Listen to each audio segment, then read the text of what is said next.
भोलू, तुम्हें आज मैं सब्ट्रैक्शन सिखाऊं? हाँ आपी, सिखाओ ना।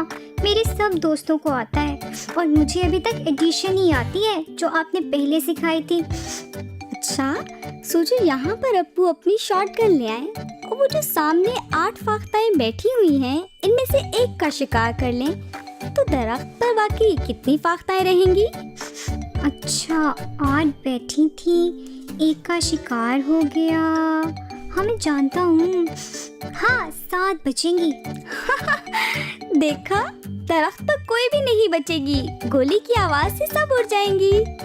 ओह, ये तो मैंने सोचा ही नहीं। लेकिन परेशान मत हो भोलू, मेरे प्यारे भाई, मैथ्स के हिसाब से तुमने बिल्कुल ठीक जवाब दिया, बस जरा कॉमन सेंस की कमी है। तुम खुश हो जाओ क्योंकि 8 में से अगर 1 निकालें तो जवाब 7 ही होता है।